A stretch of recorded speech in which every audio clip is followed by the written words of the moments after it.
Hey guys, welcome back to the channel. Today we're going to talk about things that they didn't tell you in nursing school. Things that you probably won't learn until you're literally out on your own, living in your career. So without further ado, let's get into it.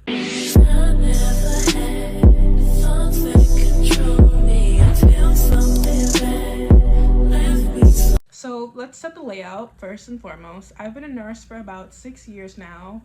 This year in October, I think makes 6.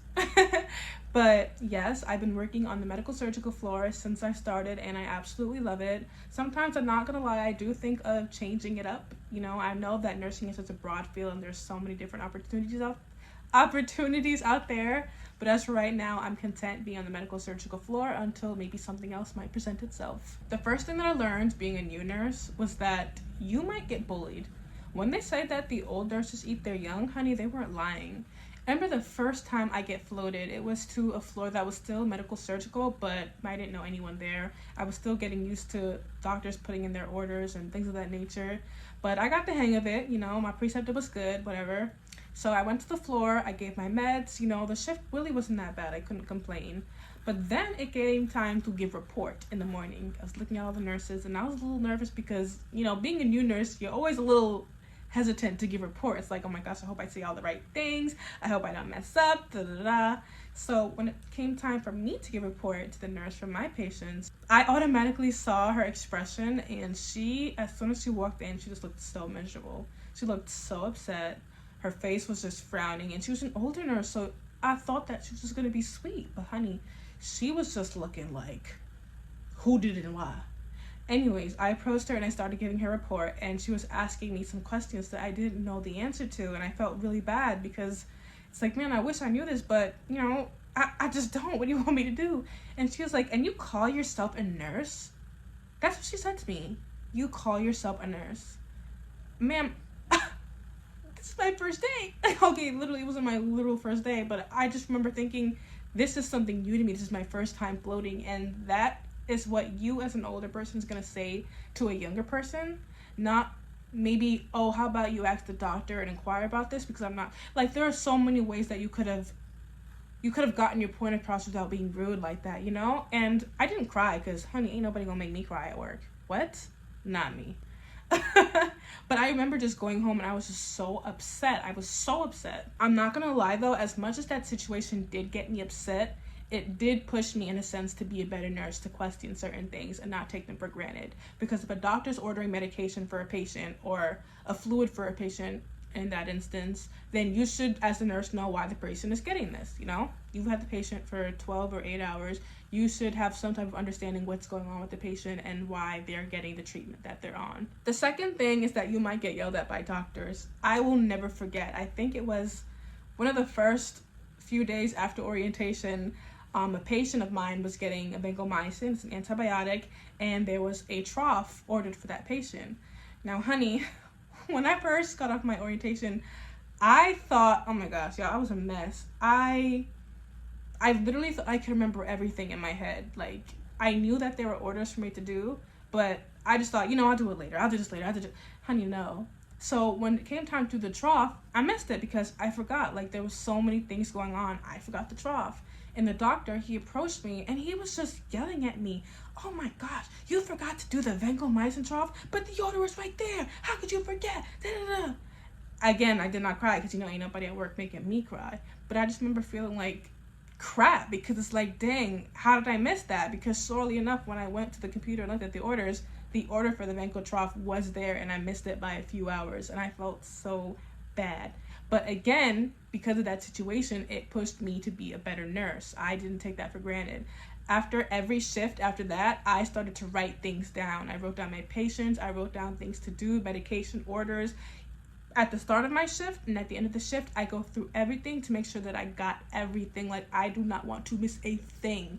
So as much as those situations did upset me in the time, I'm not gonna lie, they did push me to be a better nurse. The next thing I learned is that sometimes you might be the jack of all trades, hospital edition. What do I mean?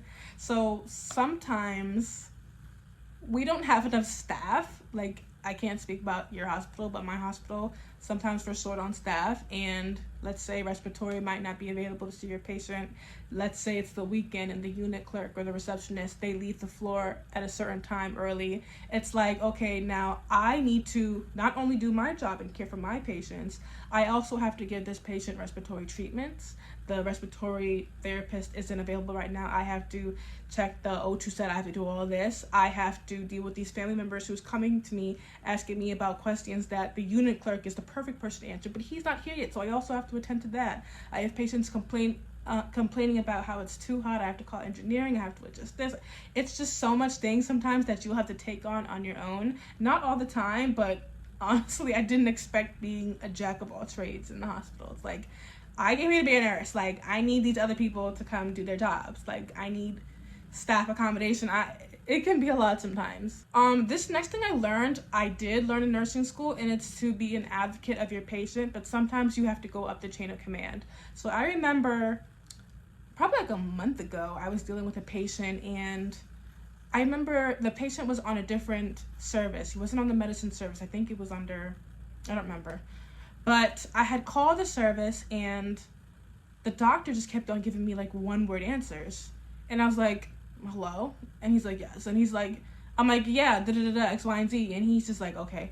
And I remember I was so mad. I ended up having to call my supervisor, because not only that, I didn't see that doctor come check on the patient at all throughout the shift. And the patient had so many questions. I'm writing the doctor. He's giving me one-word answers. So I took it up the chain of command and I called the supervisor.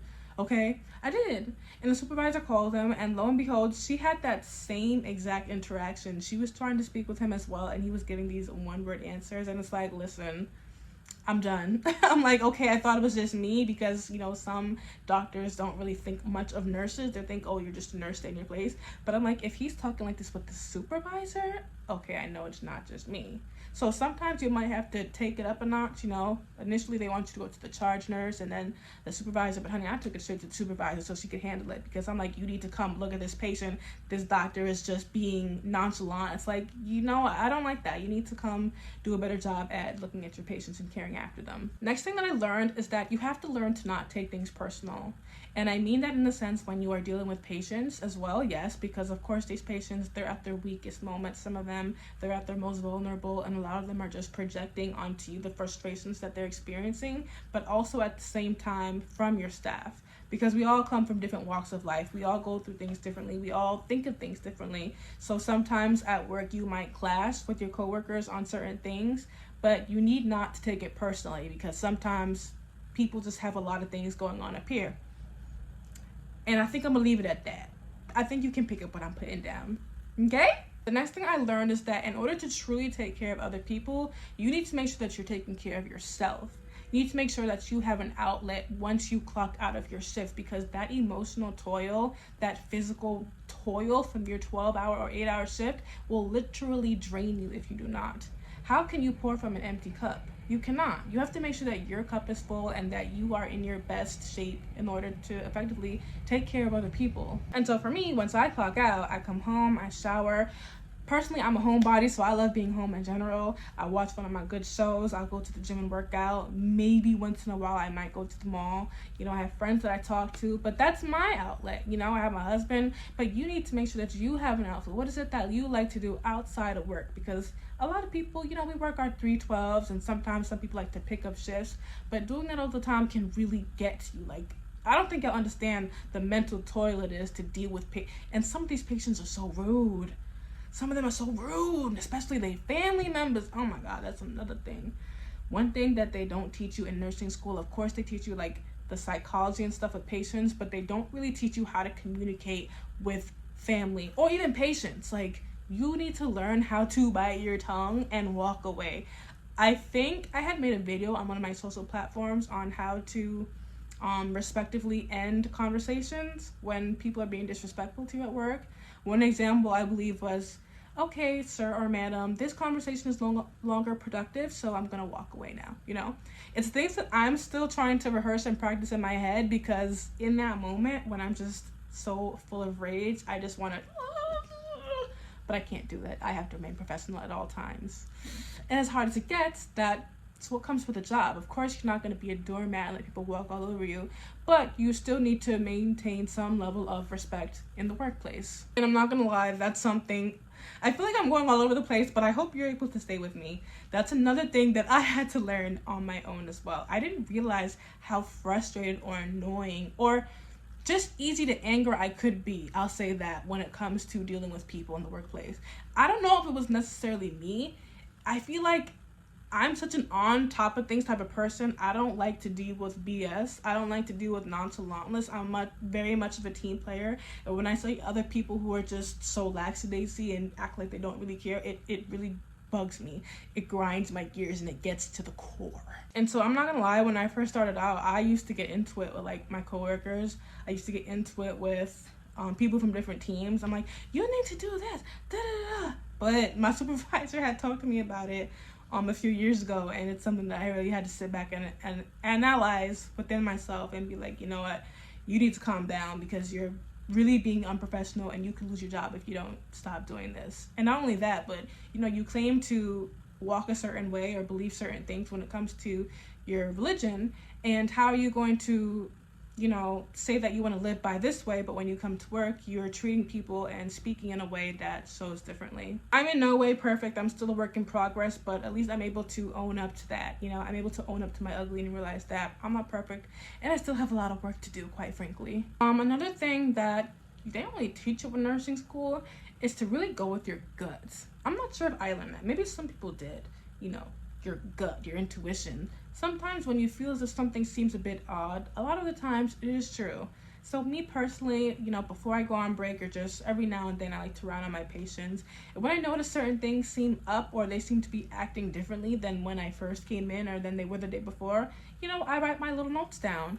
And in a lot of situations, it saves me because let's say the patient was A&O times 3 when I came in, but now in the shift when I'm trying to give their PM medications and I'm in their room trying to administer them to the patient's not responding to me. So I gotta call a rapid response and tell the doctor what happened. And if I didn't have that baseline knowledge of the patient because of my interactions with them upon rounding and, you know, receiving report and things of that nature, then I wouldn't have any basis to go by in order to truly care for this patient. But yes, you really need to go with your gut. Even if you might be wrong, it's better to be safe than sorry because you could potentially save a life. If something seems a little off, if a vital seems a little off, if a doctor even orders something that you might question, like maybe it was for the wrong patient, you don't know, but don't just give it, like question it. Question everything. And if the doctors want to get annoyed, oh well, this is your patient's life at stake. You are not toying with that, okay? The next thing I learned working on this medical surgical unit that can quickly become acute is that a patient can literally just 100% deteriorate before your eyes and you did nothing wrong. You can do the labs, you can check the vitals, you can do the rounds, you could do everything literally textbook, NCLEX, perfect, and yet the next second, this patient could just rapidly be coding or deteriorating or unfortunately pass away. I remember one time I had came in when it was time to change shifts. I had clocked in and I saw one of my nursing attendants in the break room, and she was telling me that there was a new admission, and unfortunately the admission, after doing the vitals and everything, literally just passed away out of nowhere. And I was like, what? But the patient just came on the unit? She's like, yeah, he just came and then he just passed away. And it's like, what? I spoke with the nurse and the nurse said he was fine. She documented that the patient was A&O times 3, talking, everything, labs, vitals, everything was stable. And yet the patient unfortunately passed away. And there are people out there who would, you know, experience something like that and probably take it internally like, oh my gosh, what did I do? Did I do something? No, you didn't do anything wrong. Sometimes that's just what it's like being on the medical surgical floor. Things like this happen. That's why it's so important to, again, round on your patient frequently and make sure that they're okay. Even when they're asleep. Yo, me personally, when I make my rounds, I don't just look in the room. Like, I will literally stare to make sure that I see your respirations. Okay, I want to see that chest rising up and down, up and down. I want to make sure that everything is equal, and I document it just like that. Patient seen, chest rising up and down, equal breaths, no signs of respiratory distress, da da da da.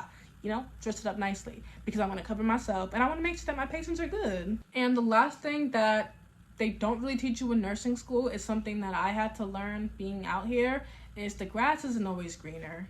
Okay, I've been here again my whole nursing profession. I've been here for 6 years, so being at where I'm at now is literally all I know. But I've seen from when I started so many people leave my specific hospital workplace just to come back maybe like a year or two later. And the reasoning is quite the same. The grass isn't always greener on the other side. I think sometimes we look at our mess. You know, there's an old saying that goes, if we were to all write our problems down on a piece of paper and throw it in a pile and like mix it up and then grab one, once we've seen other people's problems, we would quickly throw it back and grab ours. And I say that to say, sometimes we see the mess or the conflict and stuff in our hospital. Like, we can literally talk down and say negative things about our hospital all the time, but you have to understand as a nurse, like, no one institution is perfect, okay? There's always going to be difficult patients. There's always going to be some type of difficult staff member. Maybe there might be doctors that you might be finding rude or racist or anything like that. But every hospital literally has its own problems. You just have to choose the hospital to work at where you're willing to deal with it, okay? Learn to embrace your profession where you are and try to develop some type of stability. Like, if you choose to be at this certain, it's a different thing if you want to like try different things, like in the sense of, okay, there's a new specialty or there's an opportunity at this hospital, I want to try it out here because my institution doesn't offer it. You know, that's different. But if you're just job hopping to job hop because something here frustrates you, then, you know, that doesn't look good on your resume. I wouldn't want to hire someone who doesn't have any type of stability. Like, why am I going to waste my time, my money, and my resources on you when chances are, according to your resume, you're going to leave me in probably about a few months or a year? Yeah, no. Really just try to embrace where you are, and, you know, your job is what you make it. You know, when it comes to your workers, you got to learn to, you're going to be with these people for like 12 hours or 8 hours. You got to learn how to deal with them. You got to learn how to pick your battles. Not everything is worth fussing about, you know? You're going to be with these people for a long portion of your life, so learn to love them. But yes, that's it for now. I don't want to make this video too long. I hope this video was helpful, guys. This was just my experience. I'm not sure if anyone else can relate. I'm pretty sure some people can, maybe not on every point, but to a certain degree, I'm sure a lot of people can. You know, if you are a new nurse, graduate nurse, or someone who's probably just thinking about nursing, I hope these are some tips that can help when you're considering the profession. It's a beautiful profession, very rewarding, and I love it. Wouldn't switch it for the world on most days. But yeah, that's it for now. I hope you guys again enjoyed this video, and I'll see you in the next one. Salam.